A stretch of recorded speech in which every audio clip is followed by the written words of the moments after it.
பாடல் பாடிய அந்த தோழருக்கு நான் நன்றி சொல்ல வேண்டும். கொஞ்சம் தாமதமாகத்தான் அந்த இதில் இணைஞ்சேன். சிறப்பாக இருந்தது அந்த பாடல். அது ஒரு வகையில் வந்து இந்த நிகழ்வில் நான் பேச நினைத்திருக்கக்கூடிய கருத்துக்களுடன் மிக வெகுவாக தொடர்புடையதாக இருக்கிறது. அந்த தோழருக்கு நன்றி. தோழர் புகழ்வேலனுடைய தலைமை உரை வந்து தலைமை உரைன்றதை தாண்டி ஒரு சிறப்புரை மாதிரி அமைந்து விட்டது. நன்றி, அவருக்கும் நன்றி. அது ஒரு இந்த கூட்டத்திற்கான ஒரு அடித்தளத்தை அமைத்து கொடுப்பதாக அது அமைந்திருக்கிறது. நான் இதற்கு முன்னரும் வந்து ஆர்.எஸ். சர்மாவுடைய நினைவு நாள் கூட்டங்களிலே பேசியிருக்கிறேன் என்பதால் வந்து இந்த முறை நான் என்ன நினைத்தேன் என்று சொன்னால், அவருடைய படைப்புகளை முன்னிறுத்தி மட்டும்தான் கொஞ்சம் பேசலாம் என்பதாக நினைத்திருந்தேன். அதில் ஒரு பெரும் பகுதியை வந்து தோழர் புகழ்வேலன் தனது தலைமை உரையிலே வந்து பேசிவிட்டார் என்பதனால வந்து கடைசி நேரத்தில் கொஞ்சம் மாற்றி பேசுகிறேன். இந்திய வரலாறை பொறுத்தவரையில் பார்த்தோம் என்று சொன்னால், ஒரு 100 ஆண்டுகளுக்கு முன்பு வரை, இன்னும் சரியாக சொல்வதனால் 1925க்கு முந்தைய காலகட்டம் வரையில் என்ன மக்களுக்கு சொல்லப்பட்டு வந்தது என்று சொன்னால், எல்லாமே வேதங்களிலிருந்து தான் தொடங்குகிறது. உலக படைப்பு அதிலிருந்து தான் நடைபெற்றது என்பதாகவெல்லாம் கதைக்கப்பட்டு வந்தது. 1924, 25ஆம் ஆண்டுகளிலே சிந்துவெளி நாகரிகம் கண்டுபிடிக்கப்பட்டது. அந்த கற்பனை கதைகளை, புனை கதைகளை, புராண கதைகளை சுக்குநூறாக உடைத்தெறிந்தது. அதற்கு முந்தைய கதைப்புகளிலிருந்து, கற்பனைகளிலிருந்து யதார்த்த உலகில் தரவுடன் கூடிய உண்மையான வரலாற்றின் அடிப்படையில் இந்திய வரலாற்றை கட்டமைப்பதற்கான ஒரு தொடக்க புள்ளியாக அந்த கண்டுபிடிப்பு அமைந்திருந்தது. அதற்கு பின்னால் என்னவானது என்று சொன்னால்,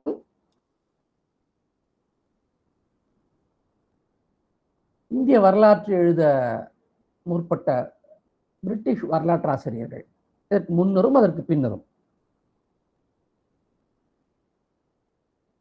அவர்கள் இந்திய வரலாற்றை எப்படி கட்டமைக்க முற்பட்டார்கள் என்று சொன்னால், இந்தியா என்று சொல்லும் போது நான் இந்திய துணைக்கண்டத்தை பேசிக் கொண்டிருக்கிறேன் என்பதை நாம் கவனத்தில் கொள்ள வேண்டும்.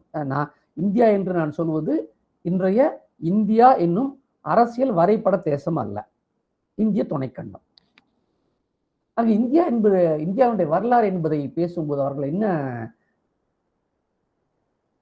செய்தார்கள் என்று சொன்னால், இது வந்து பழமை கொண்ட, பின்தங்கி போன, குறிப்பிட்டு சொல்லத்தக்க சிறப்புகள் இல்லாத ஒரு தேங்கி போன சமூகம் என்பதாகத்தான் கட்டமைக்க அவர்கள் முற்பட்டார்கள்.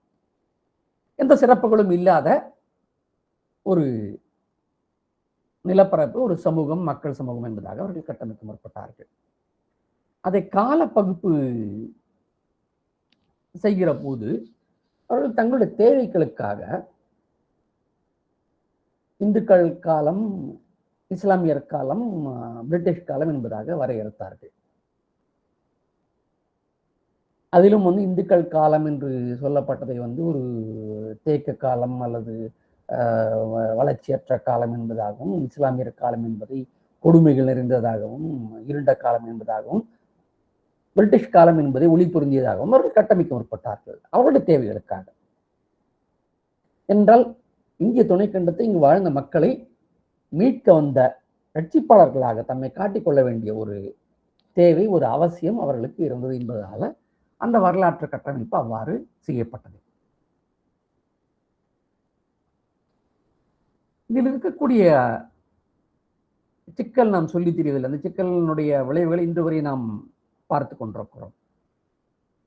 இந்துக்களுக்கும் இஸ்லாமியர்களுக்கும் இடையிலான பல ஆயிரம் ஆண்டு கால பகை என்பதாக சொல்லப்படுகிற போலியான கதைகள் எல்லாம் இவருடைய இந்த வரலாற்று எழுதியல், வரலாற்று கட்டமைப்பதிலிருந்து துவங்கியது. இதற்கு பதிலளிக்க வேண்டும் என்று இங்கிருந்த இந்திய துணைக்கண்டத்தை சேர்ந்த சில வரலாற்று ஆசிரியர்கள் முயற்சி செய்தார்கள். அவர்களை தேசியவாத வரலாற்று ஆசிரியர் என்று சொல்கிறார்கள். அவருடைய அணுகுமுறை எப்படிப்பட்டதாக இருந்தது என்று சொன்னால், இந்த பிரிட்டிஷ் வரலாற்றாசிரியர்கள் எழுதிய வரலாறு எழுதியலை, ஹிஸ்டோரியோகிராஃபி, அதை மறைக்க வேண்டும் என்பதற்காக அல்லது மறுக்க வேண்டும் என்பதற்காக அவர்கள் கற்பனை சார்ந்த மதவியல் இலக்கியங்கள் சார்ந்த ஒரு வரலாறை கட்டமைக்க முற்பட்டார்கள். அது எப்படி இருந்து சொன்னால், இங்கு பாலாறும் தேனாரும் மூடியதாக இருந்தது, இங்கே ஜனநாயகம் கூட இருந்தது என்பதாகெல்லாம் ஒரு கற்பனையான நடைமுறைக்கு பொருந்தாத யதார்த்தமற்ற ஒரு வரலாறை அவர்கள் கட்டமைக்க முயன்றார்கள். அவர்கள் தேசியவாத வரலாற்றாசிரியர்கள் என்பவர்களாக இருந்தார்கள். கிட்டத்தட்ட இவர்கள் இருவருக்கும் இடையில் தான் இந்த வரலாறு எழுதியல் என்பது டென்னிஸ் விளையாட்டிலே பந்து இந்த பக்கம் அந்த பக்கம் போவது போல அப்படித்தான் இருந்தது. சில மக்கள் வரலாறு, அவர்களது வாழ்க்கை முறை, பொருளாதார நிலைமை, சந்தித்த இடர்பாடுகள் போன்றவை எந்த இடத்தையும் பெறவே இல்லை. இந்த இருவரை பொறுத்தவரையிலுமே வரலாறு என்பது மன்னர்கள், அரசுகள், பேரரசுகள், அவருடைய சாதனைகள், போர்கள், வீழ்ச்சிகள் என்று ஆளும் வர்க்கத்தை சுற்றியதாக மட்டும் தான் இருந்தது. அடித்தட்டு மக்களை, அவர்கள் எதிர்கொண்ட பிரச்சனைகளை, அவர்களது வாழ்க்கை நிலையை இந்த இருதரப்பான வரலாற்றாசிரியர்களும் கவனத்தில் கொள்ளவே இல்லை. மூன்றாவதாக களத்தில் வந்தவர்கள் தான் மார்க்சிய வரலாற்றாசிரியர்கள் என்று நாம் வகைப்படுத்தக்கூடிய வரலாற்றாசிரியர்கள். கோசாம்பி, ஆர்.எஸ். சர்மா, ரொமீலா தாப்பர், இர்ஃபான் ஹபீப் என்ற இப்போது ஒரு நீண்ட வரிசை இருக்கிறது. இவர்கள் முன்னோடி என்று டி.டி. கோசாம்பி அவர்களை மட்டுமே சொல்ல வேண்டும். ஏனென்றால் அவர் 1950, 60களில் எழுதிய போது இன்றைக்கு நமக்கு கிடைக்கக்கூடிய தரவுகள் பெரிதாக எதுவுமே அவருக்கு கிடைக்கவில்லை. அதற்கு பின்னால் வந்த மார்க்சிய வரலாற்று ஆசிரியர்களுக்கு ஏராளமான தரவுகள் கிடைத்திருக்கின்றன. இவ மட்டும் இல்லாமல் இன்னொரு தரப்பான வரலாற்று ஆசிரியர்களும் இருக்கிறார்கள். அவர்களை அகாடமிக் அல்லது கல்விசார் வரலாற்று ஆசிரியர்கள் என்று நாம் சொல்லலாம். அவர்கள் மார்க்சியவாதிகள் இல்லை, அல்லது முற்போக்கு வரலாற்று ஆசிரியர்கள் என்று நாம் வரையறுக்கலாம். அவர்களும் இந்திய வரலாறை விரிவாகவும் ஆழமாகவும் பல்துறை நோக்கிலும் எழுதியிருக்கிறார்கள். அதுவும் நமக்கு பயனுள்ளதாக இருக்கிறது. உபிந்தர் சிங் போன்றவர்களை, நொபுரு கராஷிமா போன்ற அறிஞர்களை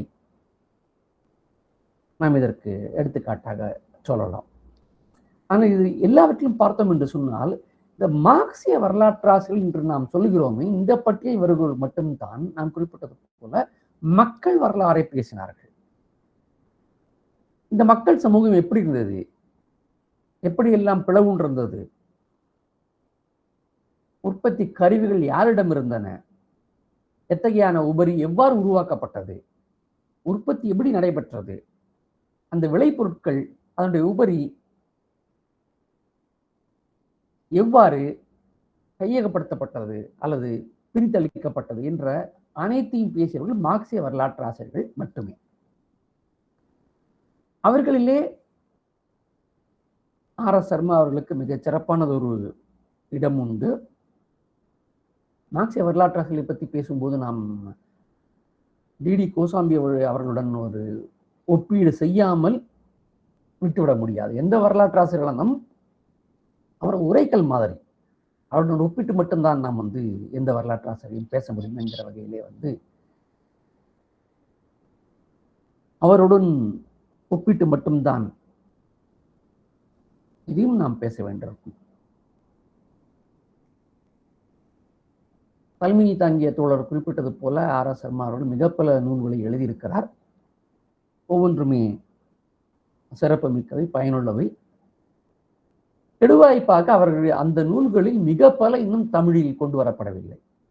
ஆங்கிலத்தில் மட்டும்தான், இப்போதும் ஆங்கிலத்தில் மட்டும்தான் கிடைக்கின்றன. தமிழில் வராத ஒரு சில நூல்கள்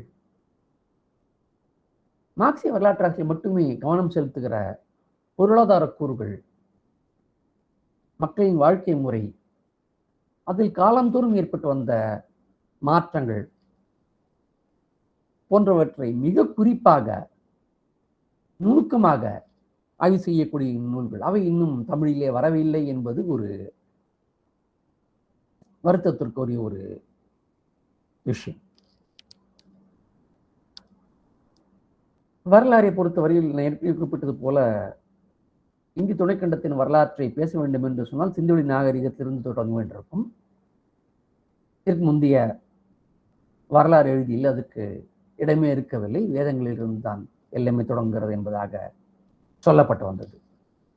ஆனால் சிந்துவெளி நாகரிகம் பண்டைய உலகின் 3 பெரும் நாகரிகங்களில் ஒன்றாக இருந்தது. மிக சிறப்பானதாக இருந்தது. அந்த 3லும் கூட மிகச் சிறப்பானதாக இருந்தது. இந்திய வரலாற்று தரவுகள் என்று நமக்கு தரப்படுகிறவற்றில் இதை பற்றி எந்த குறிப்புமே இல்லை என்பதுதான் உண்மை. புராணங்கள், கதைகள் என்று எதிலும் இதை பற்றி எந்த குறிப்புகளுமே இல்லை.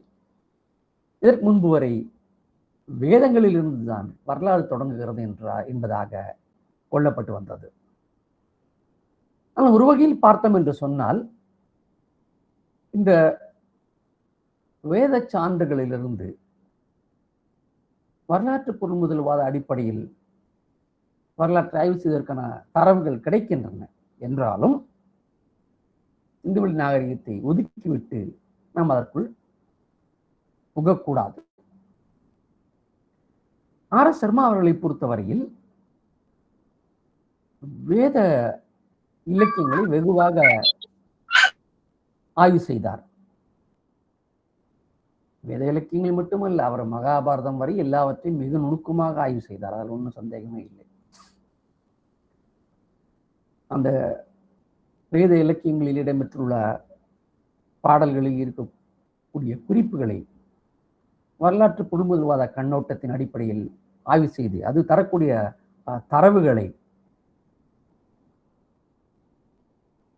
ஆய்வு செய்து தனது முடிவுகளை அவர் கொண்டு வந்தார். அதிலே வேத காலத்தின் துவக்கத்தில் புராதன பொது உடைமை சமூகத்தின் கூறுகள் இருந்ததை அவர் சுட்டி காட்டுகிறார். புராதன பொது உடைமை சமூகத்தை பற்றி நமக்கு தெரியும். வர்க்க பிளவுகள் இல்லாத, ஆண்டான் அடிமை இல்லாத, அரசு இல்லாத, அரசுக்கு முந்தைய காலகட்டம். அதற்கான தரவுகள் அங்கு கிடைக்கிறது என்பதை அவர் சுட்டி காட்டுகிறார். அப்போது அங்கு நிலவி இருந்த பழங்குடி சமூக அமைப்புகள், கண சமூகம், விஜாத்தா போன்ற அமைப்புகள் அங்கு இருந்தன. உற்பத்தி கூட்டாக நடைபெற்றது, நுகர்வும் கூட்டாகவே நடைபெற்றது, சமத்துவ பகிர்வு இருந்தது போன்ற குறிப்புகளை எல்லாம் அவர் நமக்கு தருகிறார். ஆக வரலாற்று பொருள்முதல்வாத அடிப்படையை பார்க்கும்போது இங்கிருந்துதான் மனித சமூகத்தின்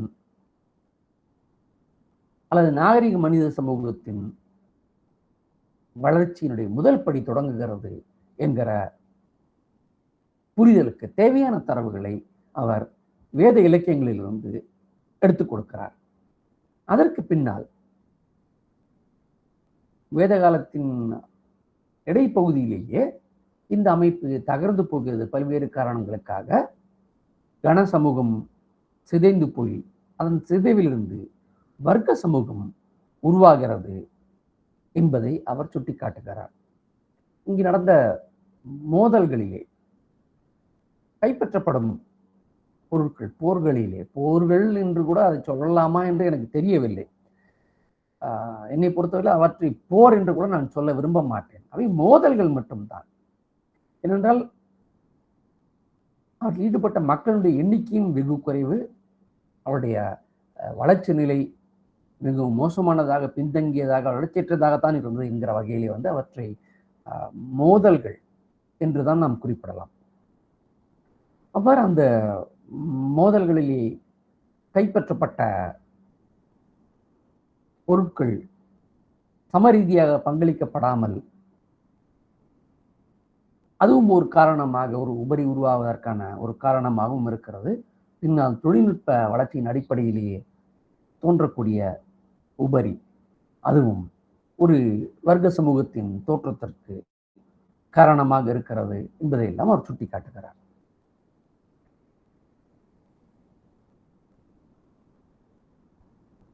இந்த வரலாற்று எழுதியல், நான் இதற்கு முன்னர் குறிப்பிட்ட வரலாற்று எழுதியலை பொறுத்தவரையில் ஒரு அடிப்படை அனுமானம், அசம்ஷன் என்னவாக இருந்தது என்று சொன்னால், ஆரியர்கள் என்போர் இந்த மண்ணின் பூர்வகுடிகள்.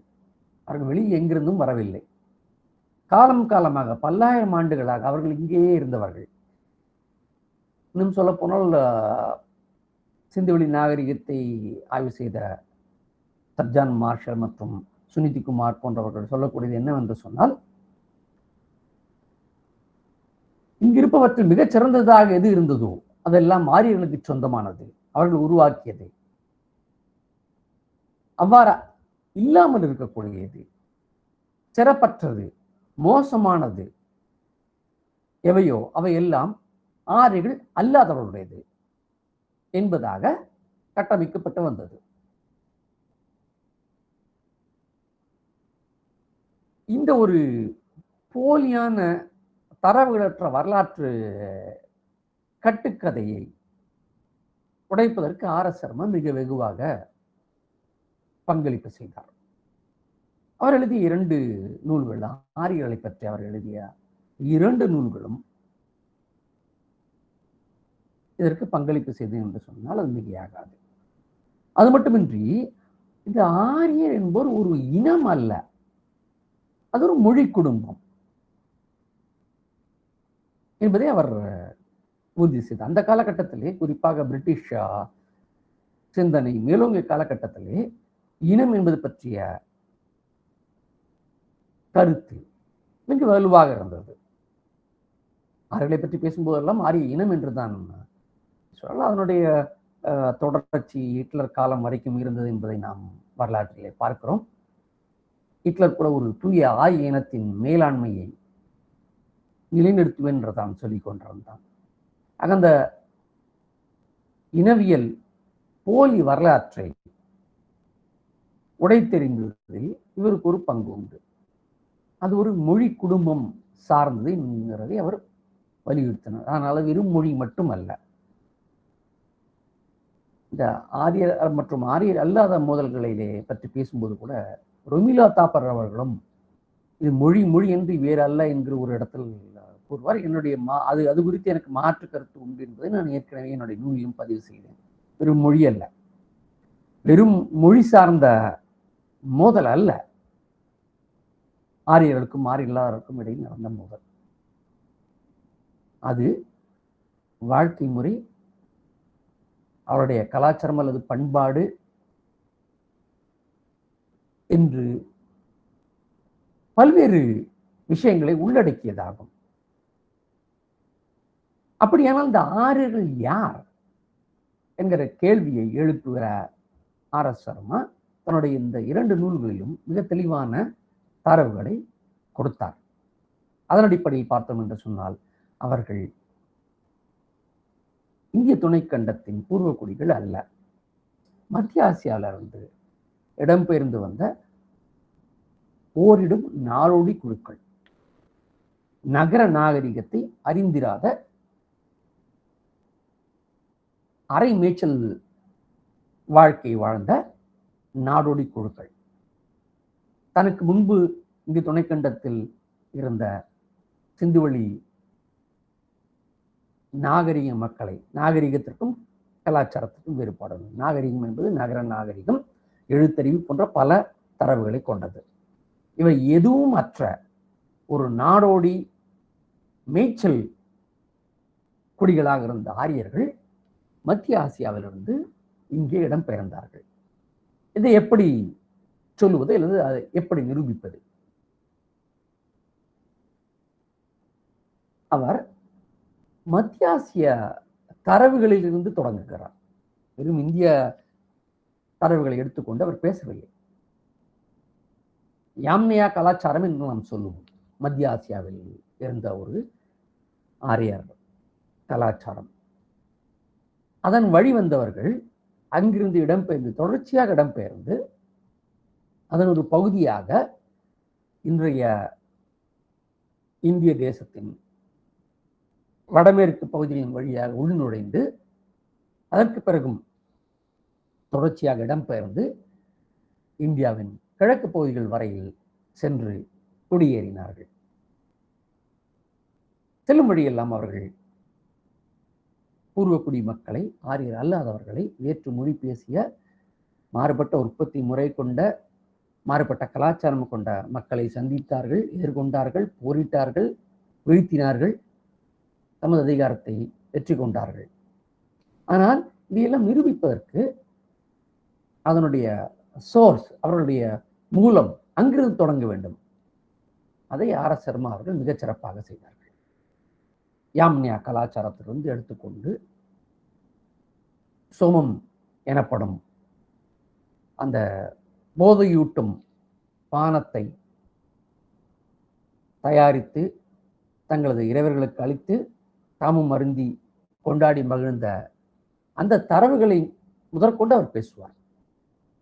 குதிரைகளை பழக்கியது, காட்டு விலங்காக இருந்த குதிரைகளை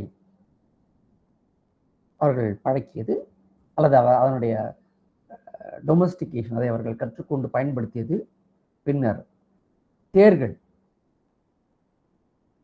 அவருடைய வெற்றிக்கு மிக பெரிய காரணமாக இருந்தது இந்த குதிரைகளும் தேர்களும் தான். அவரிடம் இரும்பு கருவிகள், ஆயுதங்கள் இருக்கவில்லை. ஆனால் அவரிடம் இந்த குதிரைகளும் தேர்களும் அவர்களை கிட்டத்தட்ட வெல்ல முடியாதவர்களாக ஆக்கின என்பதாக வரலாற்று ஆசிரியர்கள் சொல்லுவார்கள். இது போன்ற எல்லாவற்றையுமே இந்தியாவில் அவர்கள் கொண்டு வந்த அந்த சோமபானம் அருந்தி வழிபடும் அந்த கலாச்சாரம், குதிரைகள், தேர்கள், இன்னும் வரிசையாக அவர் சொல்லுவார் நிறைய. இந்த எல்லா காரணிகளையும் கொண்டதாக அங்கிருந்து வந்த மக்கள் கூட்டம் இருந்தது என்பதை ஆணித்தரமாக தொல்லியல் தரவுகளின் அடிப்படையில் இந்த 2 நூல்களில் அவர் வெகுவாக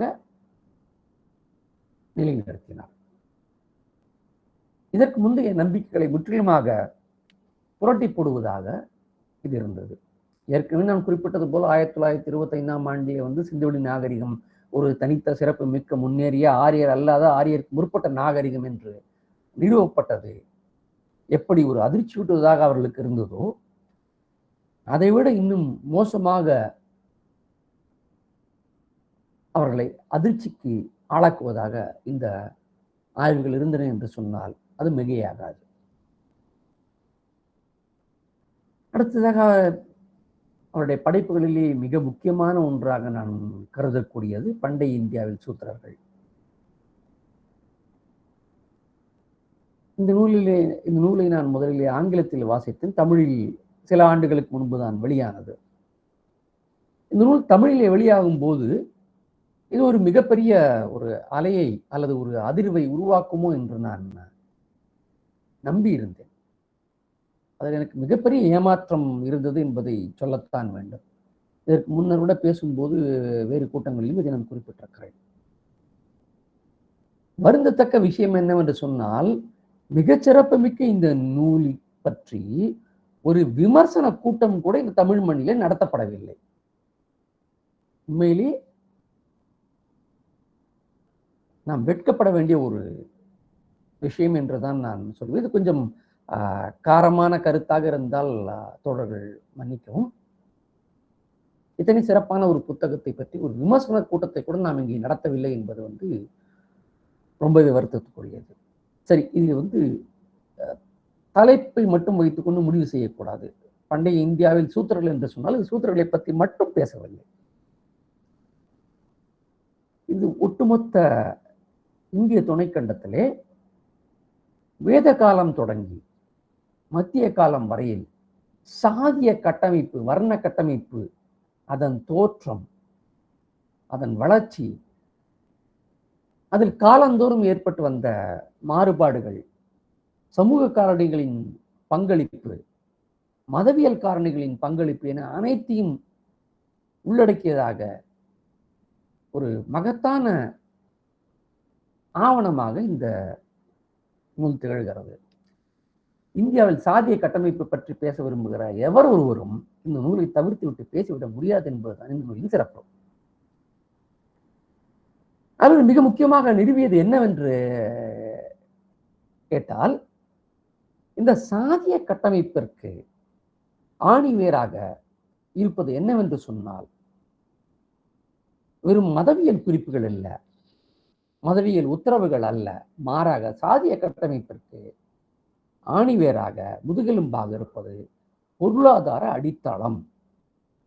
அது உழைப்பு சுரண்டலை தனது வேறாக கொண்டிருக்கிறது. இதன் அடிப்படையில் தான் இந்த சாதிய வேறுபாடுகள் கட்டமைக்கப்படுகின்றன.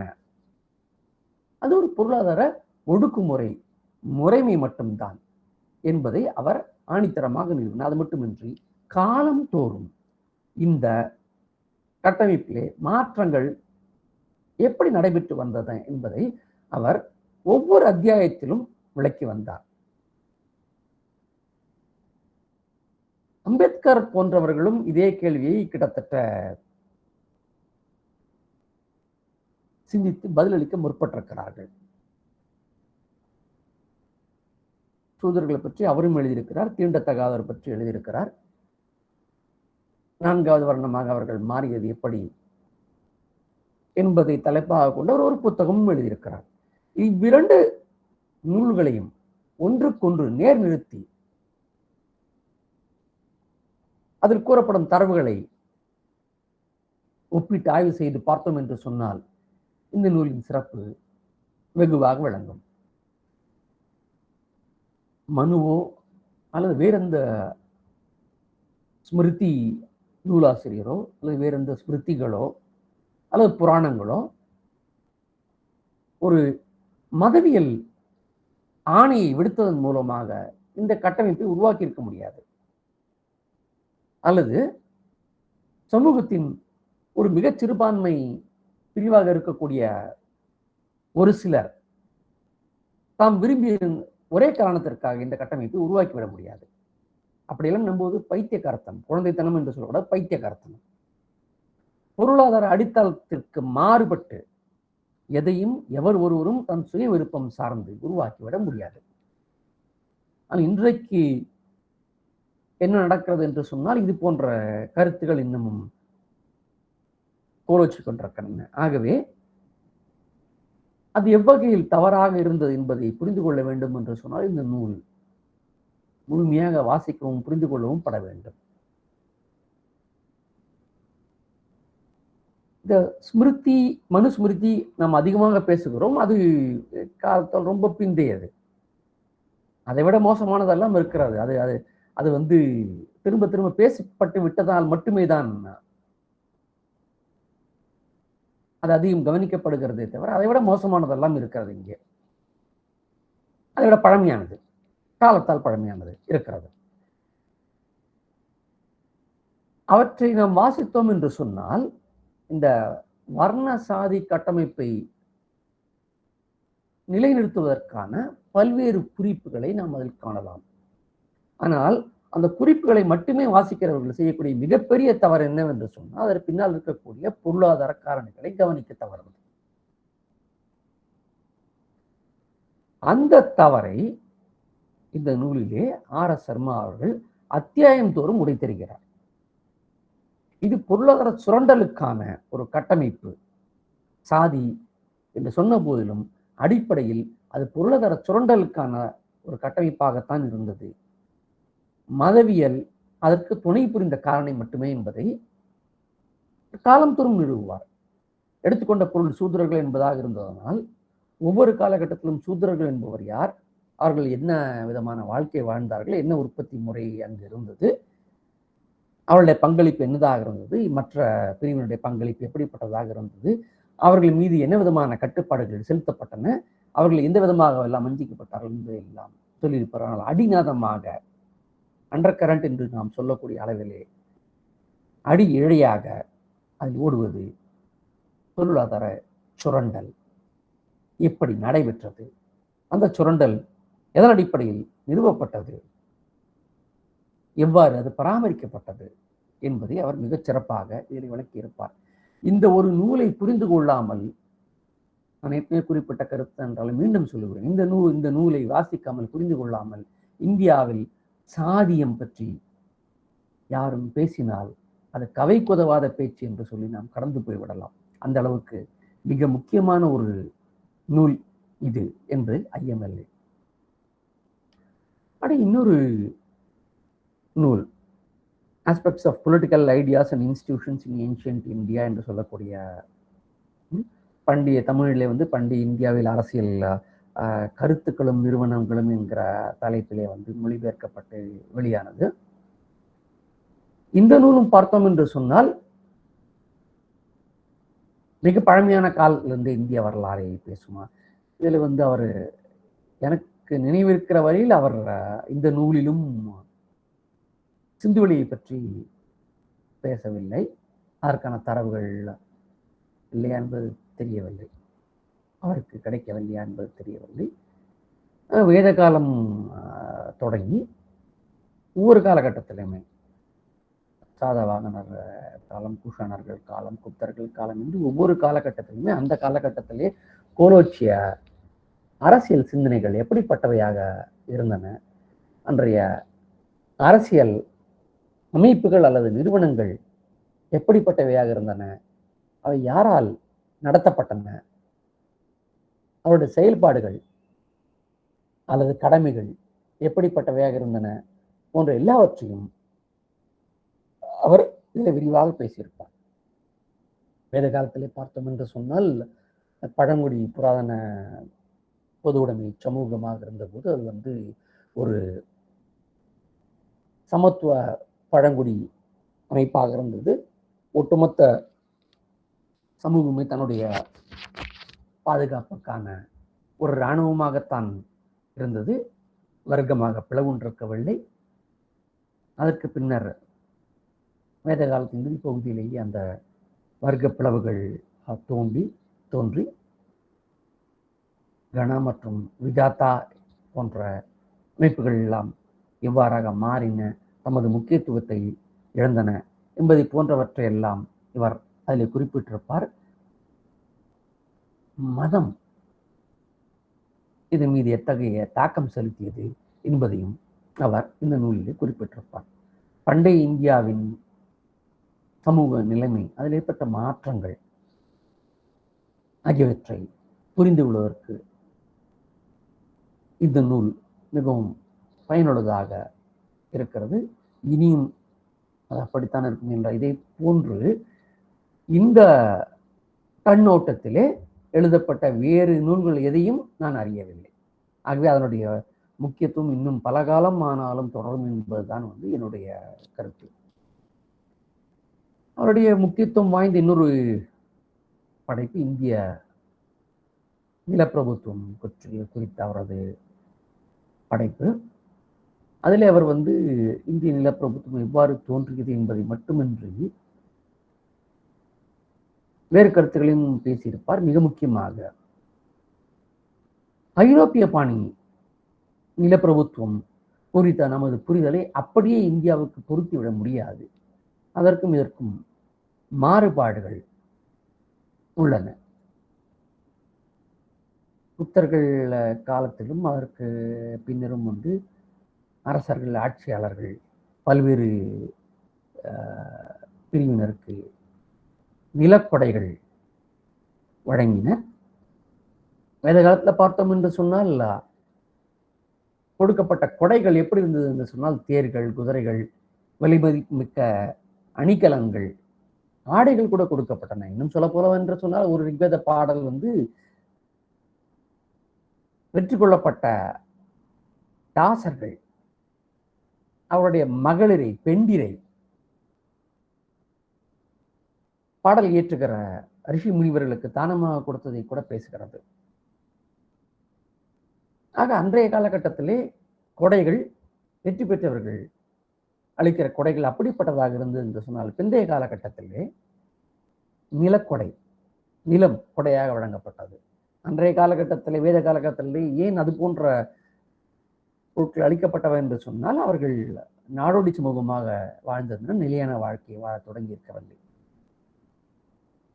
ஆகவே நிலத்தின் பயன்பாடு அவர்களுக்கு இருக்கவில்லை. பொருள் உற்பத்தி அவர்கள் அறிந்திருக்கவில்லை. விவசாய உற்பத்தி,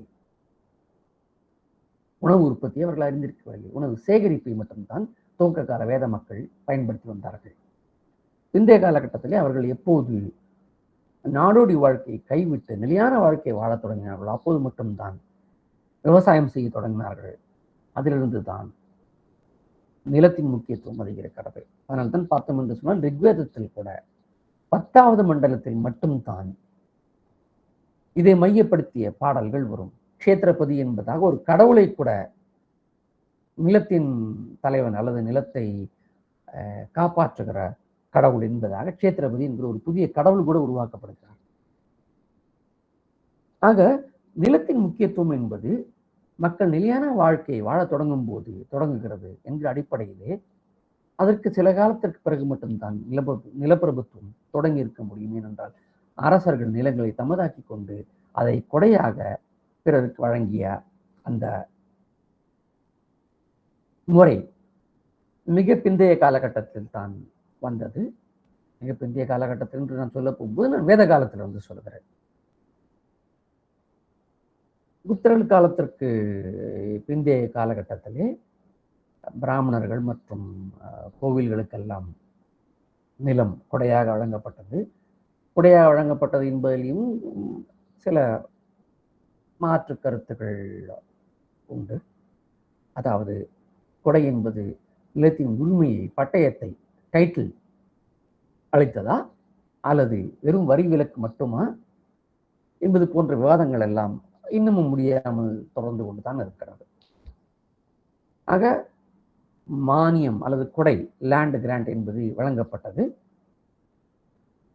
நில உடைமையாளர் என்ற புதிய வர்க்கம் இதன் மூலம் தோன்றியது. இதற்கு முந்தைய மக்கள் சமூகத்திலிருந்து நிலப்பிரபுத்துவ சமூகத்தை நோக்கி அடியெடுத்து வைப்பதை நாம் காண்கிறோம். உழவர்கள், உழைப்பாளர்கள் மீதான ஒரு புதிய வகையான சுரண்டலை இது உருவாக்கியது. இதன் தொடர்ச்சியாக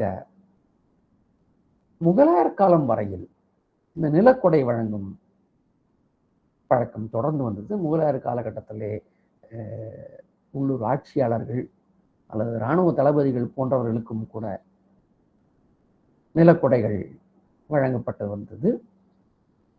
அரசனுடைய விருப்பத்தின் பேரில் வழங்கப்பட்டு அல்லது திரும்பவும் எடுத்துக் கொள்ளப்படுவதெல்லாம் இருந்தது. இந்தியாவில் நிலப்பிரபுத்துவத்தின் வளர்ச்சியை பற்றி பேச முற்படுகிற யாரும் இந்த நூலை கடந்துவிட முடியாது. இதே போலவே இர்ஃபான் ஹபீப் அவர்களும் இந்த இந்திய நிலப்பிரபுத்துவம் குறித்து விரிவாக பேசியிருக்கிறார் என்பது வேறு விஷயம். இருந்தாலும் இந்த நூலை ஆர்.எஸ். சர்மாவுடைய ஆய்வுகளை ஒதுக்கிவிட்டு நிலப்பிரபுத்துவத்தின் வளர்ச்சியை ஒருவர் பேசிவிட முடியாது என்கிற அளவிலே இதன் சிறப்பு அமைந்திருக்கிறது. இன்னொன்று அர்பன் டெக்கே இன் இந்தியா, நகர சீரழிவு, இந்தியாவில் நகர சீரழிவு என்று சொல்லப்படக்கூடிய ஒரு நூல். இந்த நூலை பொறுத்தவரையில் இது பேச முற்படுகிற கருத்து என்னவென்று சொன்னால், இரண்டாம் நகரமயமாக்கல் என்று சொல்லப்படக்கூடியது.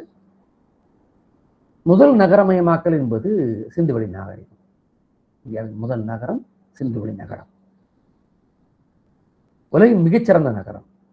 நான் ஏற்கனவே குறிப்பிட்டது போல பண்டைய உலகின் 3 நாகரிகங்கள் என்று சொல்வார்கள். சீனாவை உள்ளடக்கி 4 என்று சொல்லுவார்கள். BMES உள்ளடக்கி 5 நாகரிகங்கள் என்று கூட சொல்லுவார்கள்.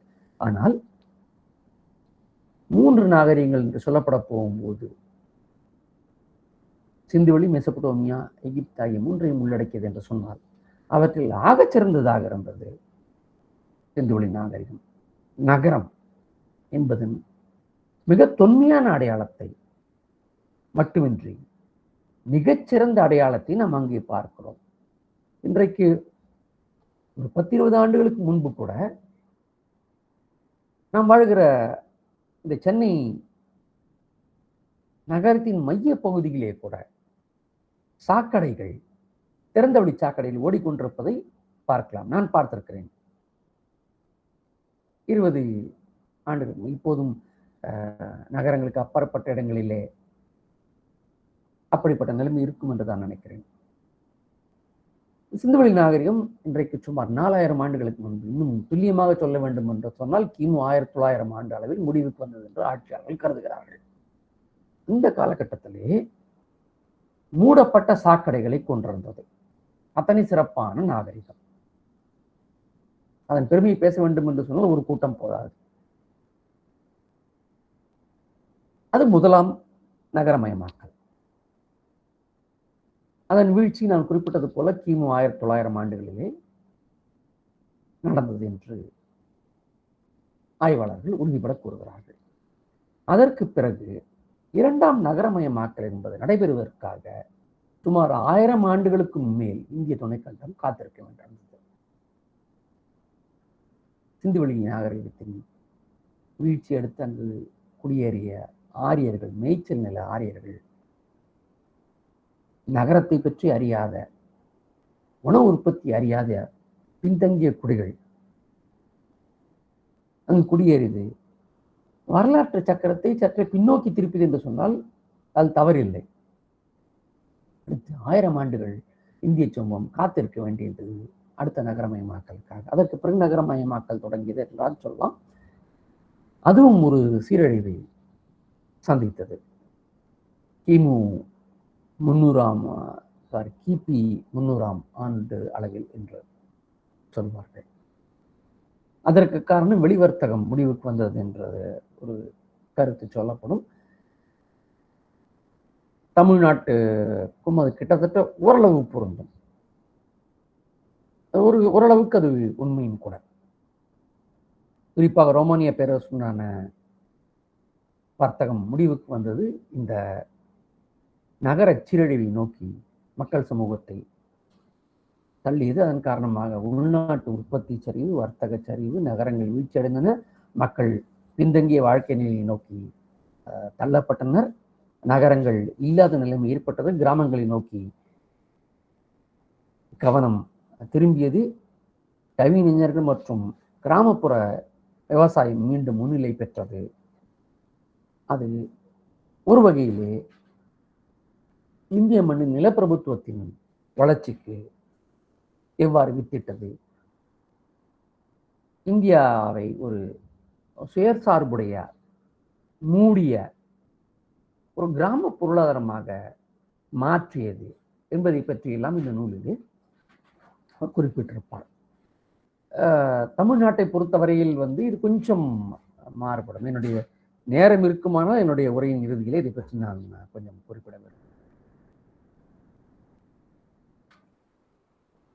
அவருடைய நூல்களிலே குறிப்பிட்டு சொல்லத்தக்க மற்றொன்று பண்டைய இந்திய வரலாறு தமிழிலும் மொழிபெயர்க்கப்பட்டு வந்திருக்கிறது. இது ஒரு உன்னதமான நூல். வேத காலத்திற்கு முந்தைய காலம் தொட்டு இந்தியாவுடைய வரலாற்றை பல்வேறு சான்றுகளின் அடிப்படையிலே தொகுத்தளித்தும் வர்க்க கண்ணோட்டத்தோடும் எவ்வாறு அணுகுவது அல்லது புரிந்து கொள்வது என்பதற்கான ஒரு கையேடு என்பதாக இதை நாம் சொல்லலாம். வேறு சில நூல்கள் தமிழிலே இல்லை. அப்படி இல்லாத 2 நூல்களை மட்டும் நான் குறிப்பிட்டு சொல்ல வேண்டும். ஒன்று perspectives in social and economic history of early India, சமூக மற்றும் பொருளாதார வரலாறு, பண்டைய இந்தியாவின் சமூக மற்றும் பொருளாதார வரலாறு என்பதை இந்த நூல் பேசுகிறது. இது காலந்தோறும் ஏற்பட்டு வந்த பொருளாதார மாற்றங்களை மிக குறிப்பாக கவனப்படுத்தி வர்க்க பார்வையிலே பேசும். இந்தியாவின் பண்டைய வரலாற்றை காலந்தோறுமான மாற்றங்களை புரிந்து கொள்வதற்கு இந்த நூல் மிகவும் தேவையான ஒன்று. நான் ஏற்கனவே குறிப்பிட்டது போல இது தமிழில் வரவில்லை. இன்னொன்று economic history of early India, பண்டைய இந்தியாவின் பொருளாதார வரலாறு. இது அதைவிட மிகச் சிறப்பானது. அவர் காலவரிசைப்படுத்தி அந்த ஒவ்வொரு காலகட்டத்திலும் எவ்வகையான உற்பத்தி நடைபெற்றது, எத்தகைய உற்பத்தி கருவிகள் பயன்படுத்தப்பட்டன, அதன் விளைபொருட்கள் எப்படிப்பட்டவையாக இருந்தன, எந்த அளவிலான உபரி உருவாக்கப்பட்டது, அதை யார் கையகப்படுத்தினார்கள், அது எவ்வாறு சாத்தியப்படுத்தப்பட்டது என்பதையெல்லாம் காலம் தோறும் கால அடுக்குகளை காட்டி காட்டி அவர் பேசியிருப்பார். இவற்றையெல்லாம் புரிந்து கொள்ளாமல் இந்தியாவில் வர்க்க சமூகத்தின் உருவாக்கத்தையோ வர்ணம் அல்லது சாதிய கட்டமைப்பு நிலை பெற்றதை பற்றியோ நாம் புரிந்து கொள்ளவே முடியாது. கெடுவாய்ப்பாக இந்த நூல்கள் இதுவரை தமிழில் வரவில்லை, இனியும் வருமா என்பது தெரியவில்லை. இறுதியாக என்னுடைய உரையை முடித்துக் கொள்வதற்கு முன்னால் 2 விஷயங்களை நான் குறிப்பிட விரும்புகிறேன். முதலிலே குறிப்பிட்டது போல டிடி கோசாம்பி அவர்களை பேசாமல் இந்தியாவை பற்றிய மார்க்சிய பார்வை, வரலாற்று பார்வையை நாம் நிறைவு செய்யவே முடியாது. அப்படியானால் கோசாம்பி அவர்களிடமிருந்து ஆர்.எஸ். சர்மா அவர்கள் மாறுபடுகிறாரா? ஆம் என்றால் எப்படி மாறுபடுகிறார்? அதை நாம் புரிந்து கொள்ள வேண்டும். மாறுபடுகிறார் என்று சொன்னால் நிச்சயமாக மாறுபடுகிறார். எந்த 2 வரலாற்று ஆசிரியர்கள் அல்லது ஆய்வாளர்களும் அப்படியே ஒன்று போல இருப்பதற்கான வாய்ப்புகள் இல்லை. அப்படி இருக்கவும் முடியாது.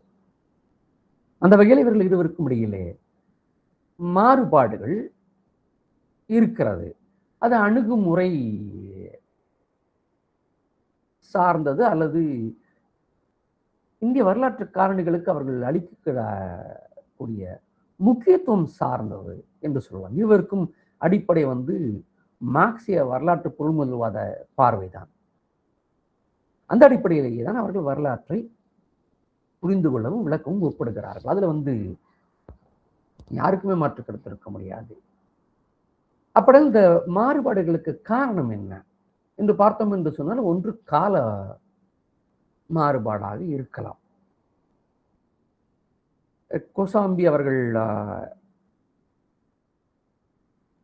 சிந்துவெளி நாகரிகத்தின் வீழ்ச்சி பற்றி கூறுவதற்கான காரணங்களும், ஆர்.எஸ். சர்மா அவர்கள் அதற்கு கூறக்கூடிய காரணங்களும் வெவ்வேறாக இருக்கின்றன. கோசாம்பி அவர்கள் ஆரியர் படையெடுப்பு தான் இதை வீழ்த்தியது என்று உறுதிப்பட சொல்லுவார். ஆர்.எஸ். சர்மா அப்படி சொல்வதில்லை.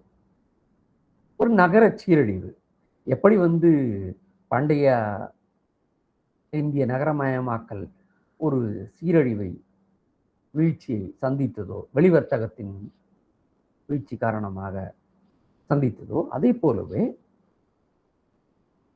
சிந்துவெளி நாகரிகமும் எகிப்து மற்றும் மெசபடோமியா உள்ளிட்ட நகரங்களான வர்த்தகத்தின் வீழ்ச்சி பல்வேறு காரணிகள், அவர் ஒற்றை காரணியை சொல்லவில்லை, போன்ற பல்வேறு காரணிகளின் கூட்டு தாக்கத்தால் வீழ்ந்தது என்பதாக அவர் சொல்லுவார்.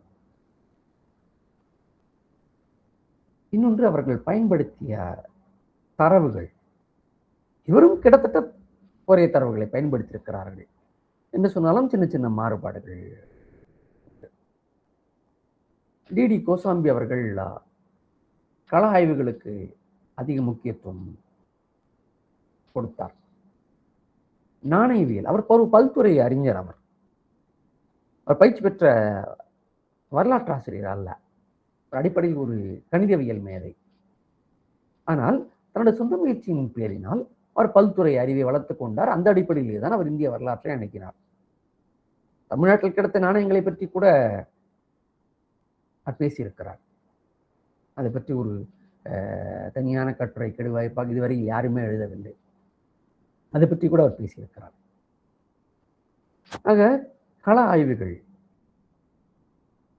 அவருக்கு கிடைத்த குறைந்தபட்ச தொல்லியல் தரவுகள், இந்திய தொல்லியல் வளர்ச்சி பெறவே இல்லை, அதனுடைய தரவுகளின் அடிப்படையில் வரலாற்றை எழுத முடியவில்லை என்பதாக அவர் வெகுவாக வருத்தப்பட்டு குறிப்பிட்டிருக்கிறார் தன்னுடைய நூலில். ஆக அவருடைய தரவுகள் இந்த அடிப்படையிலானதாக அமைந்தன. அவர் ஒரு சமஸ்கிருதத்தை நன்கு அறிந்த அறிஞர், சமஸ்கிருத நூல்களை, மூல நூல்களை வாசிக்கும் தேர்ச்சி பெற்றவர்.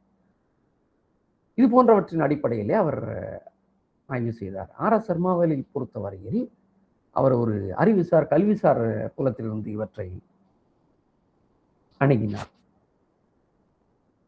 கள ஆய்வுகளை பற்றி அவர் அதிகம் கவலைப்பட்டதாக எனக்கு தெரியவில்லை. ஆனால் அதற்கு பதிலாக கல்வெட்டுகள் அதை பற்றி அவர் மிகுவாக கவனம் செலுத்தியிருக்கிறார். இப்ப இந்த நிலக்கொடைகள் நான் குறிப்பிட்டேன் இல்லையா, அந்த காலகட்டத்திலே நிலக்கொடைகள் மூலமாக எவ்வாறு நிலப்பிரபுத்துவம் உருவாக்கப்பட்டது என்பதற்கு அவர் கல்வெட்டு சான்றுகளை வெகுவாக விரிவாக பயன்படுத்தி இருக்கிறார். ஆக ஒரே சான்றுகளை இருவருமே கிட்டத்தட்ட ஒரே சான்றுகளை பயன்படுத்தினார் என்ற போதிலும் சிறு வேறுபாடுகள் இருக்கத்தான் செய்தன. முசாம்பி அவர்கள் நிலப்பிரபுத்துவத்தின் தோற்றத்தை இரண்டு விதமாக காண்பார். மேலிருந்து நிலப்பிரபுத்துவம், கீழிருந்து நிலப்பிரபுத்துவம் என்பதாக சொல்லுவார். ஆனால் ஆர்.எஸ். சர்மா அவ்வாறு இல்லாமல் நிலக்கொடைகளுக்கு அதிக கவனம் அளிப்பார். இது போன்ற சின்ன சின்ன வேறுபாடுகள் அவர்களுக்கு இடையில் இருந்தது. ஆனால் இது போன்ற அறிஞர்கள் அனைவருமே காட்டியிருக்கக்கூடியது என்னவென்று சொன்னால், மார்க்சிய வரலாற்று பொருள்முதல்வாத அடிப்படை இந்திய மண்ணுக்கு நிச்சயமாக பொருந்தும், வெகுவாக பொருந்தும். அது பொருந்தாது என்று சொல்லவே முடியாது ஒன்று. இரண்டாவது, அந்த ஐரோப்பிய பாணி,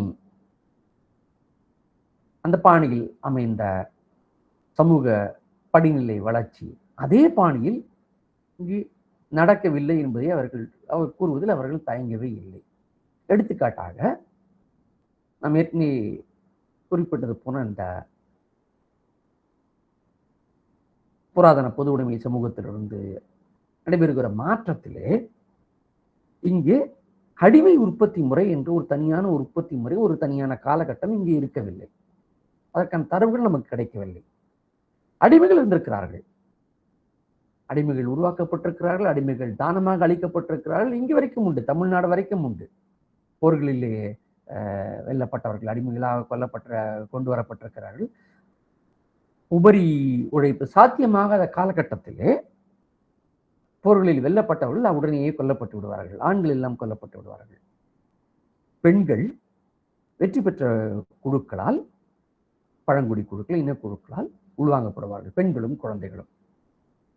ஆனால் உபரி உற்பத்தி சாத்தியமான பிறகு அவ்வாறு கொள்வது தேவையற்றதாகிவிட்டது. ஏனென்றால் அவனை உயிருடன் வாழ வைப்பதன் மூலமாக, அவனை உற்பத்தி நிகழ்வில் ஈடுபடுத்துவதன் மூலமாக, தனது தேவைக்கு மூலமாக அதிகமான உபரியை அவனை உருவாக்க வைத்து அந்த உபரியை தான் கை கொள்ள முடியும் என்பதை மனிதன் ஒரு குறிப்பிட்ட காலகட்டத்திலே அவன் அறிந்து கொண்டான். அதற்கு பிறகு வெல்லப்பட்ட மனிதனை கொள்வது பைத்தியகாரத்தனம். அவன் அடிமைப்படுத்தப்படுகிறான், அதுவும் குறிப்பாக பெண்கள்.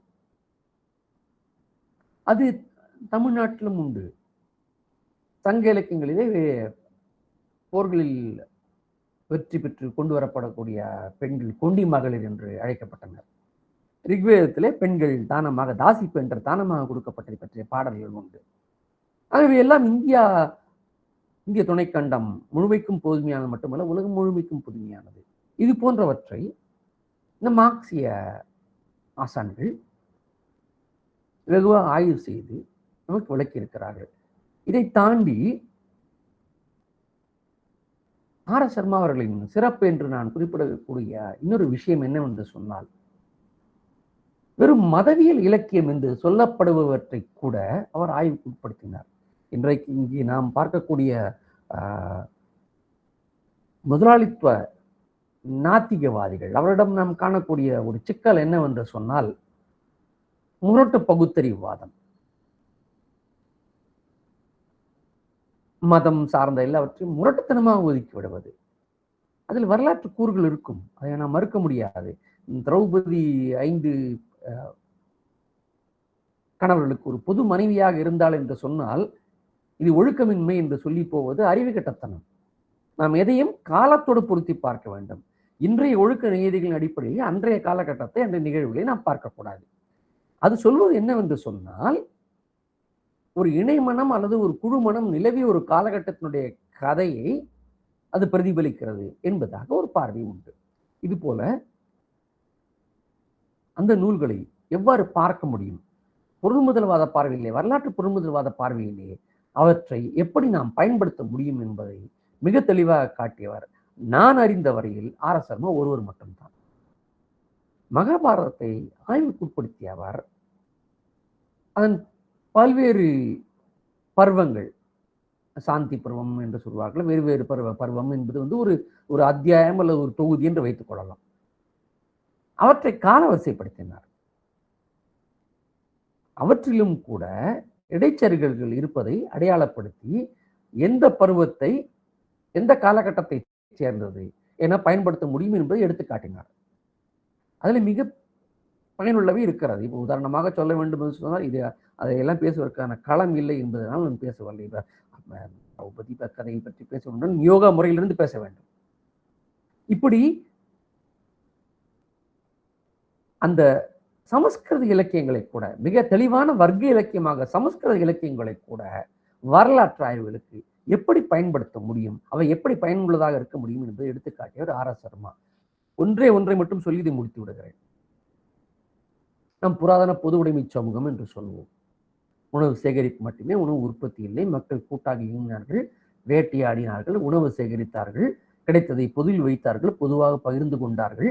வர்க்கங்கள் இருக்கவில்லை, ஏற்றத்தாழ்வுகள் இருக்கவில்லை, ஆண்டான் அடிமை என்கிற அமைப்பு இருக்கவில்லை. எல்லோரும் மகிழ்ச்சியாக வாழ்ந்தார்கள். ரொம்ப சுருக்கமான ஒரு சித்திரம். மகாபாரதத்திலே பண்டைய நினைவுகள் என்பதாக இடம்பெற்றிருக்கக்கூடிய சில பகுதிகளை சுட்டிக்காட்டும் ஆர்.எஸ். சர்மா அவர்கள் இவை புராதன பொது உடைமை சமூகத்தை பற்றிய விளக்கங்களாக, விவரணைகளாக அமைகின்றன என்பதை நமக்கு சுட்டிக்காட்டுகிறார். ஏன் தேவைப்படுகிறது என்று சொன்னால், மார்க்சியம் இந்தியாவிற்கு பொருந்தாது, இந்திய மண்ணுக்கு மார்க்சியம் பொருந்தாது. ஏனென்றால் மார்க்சுக்கு இந்தியாவை பற்றி தெரிந்திருக்கவில்லை, இந்திய வளர்ச்சி வேறானது என்று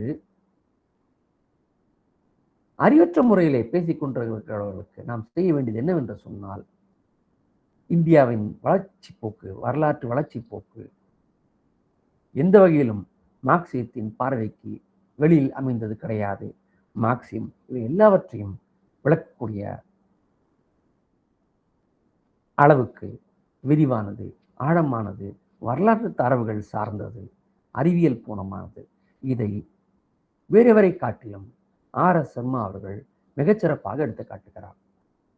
இறுதியாக ஒரு கருத்து, இன்றைக்கு நாம் வாழ்ந்து கொண்டிருக்கிற இந்த நம்மை ஆண்டு கொண்டிருக்கிற இந்த இந்திய அரசு இந்துத்துவம் என்று பெயர் சொன்னாலும் அது பாசிசம் தான். அதில் எந்த மாற்று கருத்தும் எனக்கு இல்லை. அப்பட்டமான பாசிசம். பாசிசம் செய்யக்கூடியது என்னவென்று சொன்னால், வரலாற்றை திரிப்பதில் ஈடுபடும். ஒரு பொற்காலம் இருந்தது, ஏதோ ஒரு ஹிட்லருக்கு ஒரு ஆரியர்கள் என்று சொன்னால் இங்கே ஆரியர்கள் அல்லது ஏதோ ஒன்று இங்கே சொல்லிக் கொள்வார்கள். ஒரு பொற்காலம் இருந்தது, அங்கு பாலாறும் தேனாறும் ஓடியது. பிறகு யாரோ ஒருத்தர் வந்தார்கள், அதை ஊடறுத்தார்கள், அழித்தார்கள். நமக்கிடையே இருக்கிற இவர்கள் தான் நம்ம எதிரிகள், இவர்கள் இல்லை என்று சொன்னால் நாம் மிக நன்றாக இருப்போம் என்பதாக சொல்லி இந்த பாலாறும் தேனாறும் ஓடியது போன்ற ஒரு வரலாற்றை கட்டமைக்க முற்படுவார்கள், வரலாற்றை திரிக்க முற்படுவார்கள். அப்போது வரலாற்று திரிவுகளுக்கு எதிராக நாம் கவனமாக இருக்க வேண்டியது மிக மிக அவசியம். அதற்கு வரலாறு தெரிந்திருக்க வேண்டும். தன்னுடைய சொந்த வரலாறை தெரியாத சமூகம், அறியாத சமூகம் அழிவது தவிர்க்க முடியாது. வேறு எதையும் விட வரலாற்றை பற்றிய அறிவு மிக மிக முக்கியம். அது இந்த மக்கள் கூட்டத்திற்கு இல்லை என்கிற ஒரு காரணத்தினால்தான் சிந்துவெளி நாகரிகத்தை கூட வேத நாகரிகம் என்று சொல்லிக் கொண்டிருக்கிறார்கள், சரஸ்வதி நாகரிகம் என்று குறைந்து சொல்லிக் கொண்டிருக்கிறார்கள். ஆகவே அந்த வரலாற்று திரிவுகளை எதிர்கொள்ள வேண்டும் என்று சொன்னால் உண்மையான வரலாறு நமக்கு தெரிய வேண்டும். அந்த உண்மையான வரலாறு வர்க்கப்பாலின் அடிப்படையிலே நமக்கு புரிய வேண்டும். பல்துறை தரவுகளின் அடிப்படையிலே அந்த வரலாறை நாம் உள்வாங்க வேண்டும். இன்றைக்கு மரபணு ஆய்வுகள் வந்திருக்கிறது. இப்போ ஒரு 4-5 நாட்களுக்கு முன்னாடி மதுரை காமராஜர் பல்கலைக்கழகம் மரபணு ஆய்வுகள் நடத்தி சில முடிவுகளை, தரவுகளை அறிவித்திருக்கிறது. அதற்கு முன்னர் ராக்கிகரியிலே மரபணு ஆய்வுகள் நடத்தப்பட்டு சிந்துவெளி நாகரிகத்திற்கும் ஆரியர்களுக்கும் எந்தவித தொடர்பும் இல்லை என்பதை நிரூபித்தது. ஆக நமக்கு வரலாறு தெரிந்திருக்க வேண்டும். வரலாறு தெரிந்திருந்தால் மட்டும் பத்தாது, அதை வர்க்க பார்வையிலே நாம் புரிந்திருக்க வேண்டும். அதற்கு மார்க்சிய வரலாற்றாசிரியர்கள் மிக மிக தேவை. இறுதியான கருத்து. அப்படியானால் கோசாம்பி, ஆர்.எஸ். சர்மா போன்ற வரலாற்றாளர்களிடம் குறைகளே இல்லையா என்று சொன்னால் நிச்சயமாக இருக்கிறது என்று நான் சொல்வேன். ஒருவேளை தோழர்கள் என் மீது வருத்தப்படுவார்களா என்பது தெரியவில்லை. ஒரு மிகப்பெரிய குறை என்பது எல்லா மார்க்சிய வரலாற்றாசிரியர்களுக்கும் உட்பட அவர்களது பார்வை வட இந்திய மைய பார்வையாக, கங்கை சமவெளி மைய பார்வையாக இருந்தது. அவர்கள் பயன்படுத்திய தரவுகள் அனைத்தும் வட இந்திய தரவுகளாக இருந்தது. ஒரு காரணம் என்னவாக இருக்கலாம் என்று சொன்னால், தென்னிந்திய தரவுகள், தமிழ்நாட்டு தரவுகள் அவர்களை சென்றடைந்திருக்கவில்லை என்று நாம் சொல்லலாம் ஓரளவுக்கு. ஏனோ அவர்கள் அதற்கு மிகுந்த முக்கியத்துவம் கொடுக்கவில்லை. ஆனால் இன்றைய காலம் மாறி இருக்கிறது தோழர்களே. இரும்பின் தொன்மை கண்டுபிடிக்கப்பட்டது இன்றைக்கு சுமார் 5000 ஆண்டுகளுக்கு முன்பு தமிழ்நாட்டிலே இரும்பு, அதன் பயன்பாடு, அதனை கனிமத்திலிருந்து பிரித்தெடுத்து பொருட்களை உருவாக்கக்கூடிய தொழில்நுட்பம் நமக்கு தெரிந்தது என்பதை காட்டுகிறது. ஆனால் ஒரு 10-15 ஆண்டுகளுக்கு முன்பு வரை என்ன சொல்லிக் கொண்டிருந்தார்கள் என்று சொன்னால், கிமு 1000 ஆண்டுகளிலிருந்து தான் இரும்பு தொடங்குகிறது உலக அளவிலேயே என்று சொல்லிக் கொண்டிருந்தார்கள். இன்றைக்கு உலக அளவிலேயே முதலாக இரும்பு தொழில்நுட்பம் தமிழ்நாட்டில் தான் தோன்றியிருக்க வேண்டும் என்பதை ஆய்வுகள் நிரூபிக்கின்றன. தொல்லியல் ஆய்வுகள், உறுதி செய்யப்பட்ட தொல்லியல் ஆய்வுகள், வெளிநாடுகளில் இருக்கக்கூடிய அறிவியல் கூடங்களிலே நிரூபிக்கப்பட்ட தொல்லியல் ஆய்வுகள் சொல்கின்றன. உற்பத்தி, விவசாய உற்பத்தி, இவர்களை போன்ற இடங்களிலே கிடைத்த மண்பாண்டங்களில் இருந்த நெல்மணிகள் ஆய்வு செய்யப்பட்ட போது கிட்டத்தட்ட கிமு 600ஆம் ஆண்டுகளிலேயே இங்கு நெல் உற்பத்தி இருந்தது என்பதை நிரூபிக்கும். இது போன்ற தரவுகளை அடுக்கிக் கொண்டே போகலாம். சங்க இலக்கியங்கள் பேசுகின்றவை வெறும் கற்பனை அல்ல, இலக்கியம் அல்ல, அது வரலாறு என்பதை இன்றைக்கு நமக்கு கிடைக்கக்கூடிய தரவுகள் காட்டிக் கொண்டிருக்கின்றன. ஆகவே அது போன்றவற்றுக்கு முக்கியத்துவம் தரப்பட வேண்டிய ஒரு தேவை இருக்கிறது. இவை எல்லாவற்றையுமே அவர்கள் தான் செய்திருக்க வேண்டும் என்று நாம் எதிர்பார்க்கக்கூடாது. காலம் மாறி இருக்கிறது. இன்றைக்கு அவற்றை முன்னெடுத்து இந்த தரவுகளையும் உள்ளடக்கிய வரலாறை உருவாக்க வேண்டிய கடமை நமக்கு இருக்கிறது. அதுதான் சில அறிஞர்கள் சொன்னார்கள், இனிமேல் வரலாறு எழுதப்பட வேண்டும் என்று சொன்னால், இந்திய வரலாறு எழுதப்பட வேண்டும் என்று சொன்னால் தென்னிந்தியாவிலிருந்து தொடங்க வேண்டும் என்று குறிப்பிட்டார்கள். அதில் எனக்கு உடன்பாடு இருக்கிறது. அது ஒரு மிகச்சிறிய குறை. அதை தவிர வேறு எந்த குறையும் இல்லை என்கிற வகையிலே அவருடைய மிகச்சிறப்பான பங்களிப்பை நாம் போற்றுகிறோம். அவருடைய படைப்புகள் விரிவாக ஆய்வுக்கு எடுத்துக்கொள்ளப்பட வேண்டும் என்பதுதான் என்னுடைய வேண்டுகோள். உதாரணமாக பண்டைய இந்தியாவில் சூத்திரர்கள் நூலை எடுத்துக்கொண்டால் அதன் ஒவ்வொரு அத்தியாயத்தையும் ஒரு தனித்தனி கூட்டத்திலே நாம் பேச வேண்டும். அந்த அளவுக்கு அது விரிவாக பேசவும் புரிந்து கொள்ளவும் வேண்டிய ஒரு நூலாகும். வருங்காலத்தில் இனிமேல் வாய்ப்பு இருக்குமானால் என்றாவது தோழர்கள் அதை செய்ய வேண்டும் என்ற எனது கோரிக்கையை நான் முன்வைத்து என்னுடைய உரையாடலை முடித்துக் கொள்கிறேன். இந்த உரையாற்றுவதற்கு எனக்கு வாய்ப்பளித்த செந்திலம் தோழர்களுக்கு எனது நன்றிகள். இரவு வணக்கம்.